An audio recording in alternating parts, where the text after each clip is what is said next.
going into game 2, I think a lot of us were really ready to write off the Seattle Storm, just given the nature of the loss that they took against the Las Vegas Aces. But they came out and, it was just a reminder that, anybody can get got, anything can happen in sports. But Skylar and Nneka, they combined for 50 points each. They really lean on that 2-woman game, which has been like the sort of bread and butter of their offense.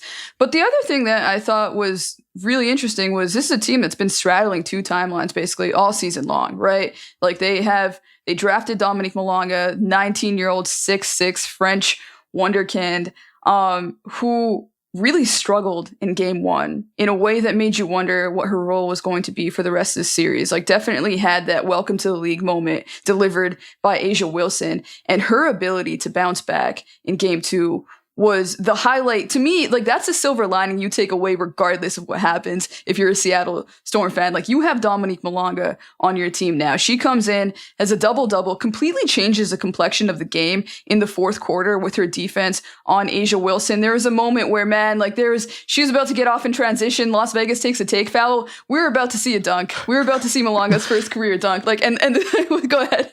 It was so funny because she did not, I don't know if she had heard the whistle in the arena. We couldn't really hear it from press row. Obviously, we're farther away from it than she is, but like she doesn't turn around. The ball hits her in the back when she's out there on the break all alone. But yes, we've been anticipating that dunk moment all season, and that could have been it. Could have been it. She did grab the rim without the ball. Yeah. I almost wonder if maybe it's better if the first actual dunk we see from her is, within the lines of the actual game, which, hey, maybe it's still coming, right? Like Rakia Jackson, watch out. But it was just a fantastic performance from her, incredible bounce back. And I think that she has this, it was really interesting look into her personality. There's a great ESPN story as well on her where she has this great quote where she says she's not a dreamer, she's a realist. And I just thought that was so hard. Like that was so awesome. Bars. Yeah, incredible bars. And that's what you want to hear from the 19-year-old that everybody else is dreaming about. Like she's the one that's got all of our imaginations just fascinated, but she's got her feet on the ground. Like she goes back, like she takes that game on the chin and completely bounces back. She gets in and it was just her size, her ability to kind of blow up pick and rolls.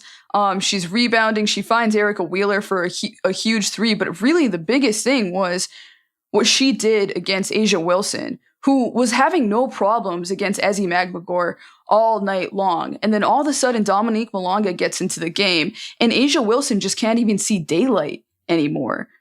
She's trying to drive on her. She's trying to post her up. It's like pivot, nowhere to go. She's passing out in single coverage, which is not something that you see from A'ja Wilson in the post very often, but she's just looking for a place to go. And that was where I think Seattle really made its comeback, because I feel like the Aces, I saw a lot of people saying, the Aces need to get A'ja more involved. She was reasonably involved down the line. She didn't score in the last 7 minutes, but she took shots.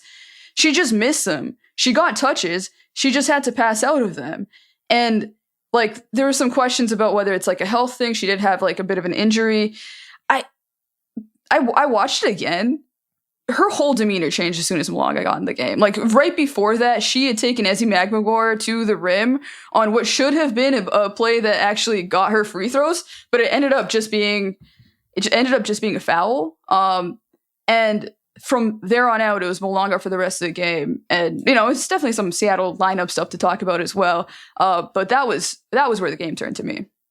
Yeah, Jack Maloney of CBS Sports put together sort of a highlights of Malonga's defense in the 4th quarter of this game. And I thought that was an interesting watch in the context of that discussion of how much of it was health, how much of it was the Vegas offense, and how much of it, to your point, was Malonga's defense. And, there's the play that you mentioned where she gets almost to the rim and in the paint in a situation where 99 times out of 100, that's going to be a score or a foul for A'ja Wilson. And there's just nowhere for her to go because of Malonga's size and her length. That she's a very different matchup than almost anyone else in the league, because, there are players Malonga's size, but they don't have her athleticism that also allowed her, you mentioned the transition take foul, but there is the go-ahead score in this game in the final minute is Malonga just straight outrunning 3 Aces defenders in transition to the rim for an N1, which I do think actually probably said something more about the Aces sort of turning off in that second to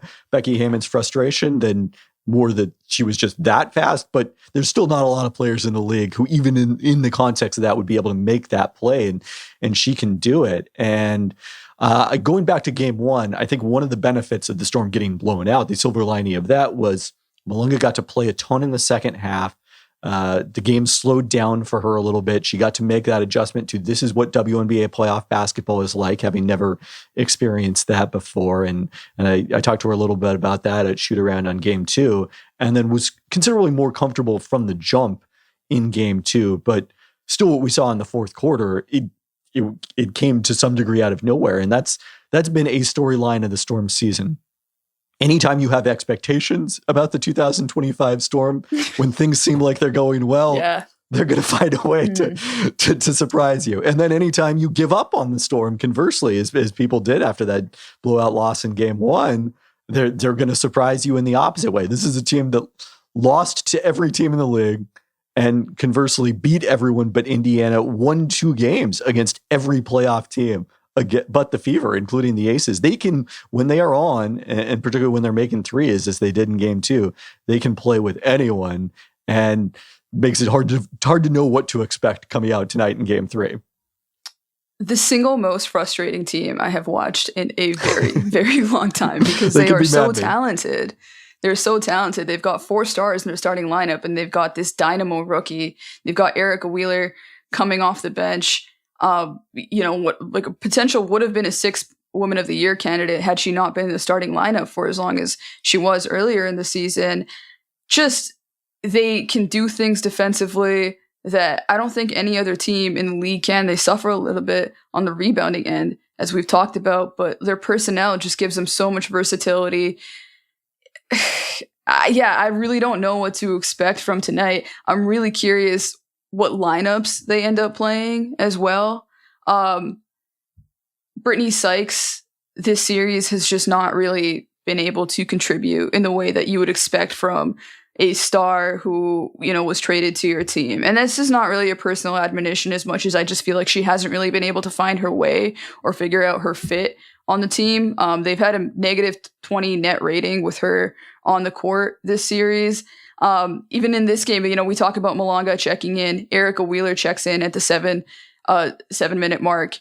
And that's also a turning point in the game as well. And she hits some key shots. And the thing that she does that I think Sykes hasn't really, she could hypothetically be the player that does it. But the thing that happens when Erica Wheeler is on the court is Skylar Diggins and Nneka Ogwumike can actually just play second side pick and roll. Like all of a sudden they can just be the secondary and they can get set up, and it's not Skylar having to, table set as much as she can just think about how to be in attack mode. And she's still going to use her playmaking in those situations, but she's also going to attack as well. And I think that's like the sort of like downstream effect of that lineup change. And, it hasn't like, it was the lineup, right? Like I've talked about this ad nauseum. Like that was the lineup that was really good for the Storm.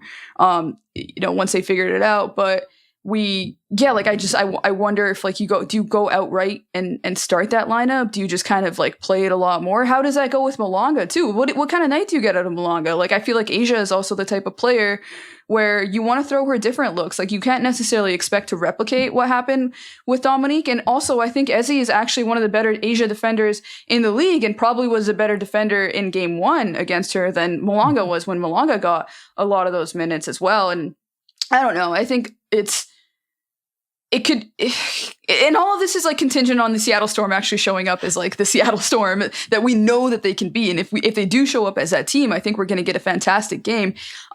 If they don't, I feel like the Aces are going to be fine, because I feel like the Aces just kind of slip back into some bad old habits on the defensive end. Like, they just kind of let themselves get killed on some switches. They weren't necessarily communicating. Like they kind of looked like the 500 Aces on the defensive end. And I think that's something they can clean up. They just, they won 17 straight games. They lost 1. It's not really something to freak out about. But at the same time, like it's just because it's an elimination game, because Seattle has the ceiling that it does, even though they have a very low floor. At the same time, it just makes for a very, it's a nerve-wracking situation.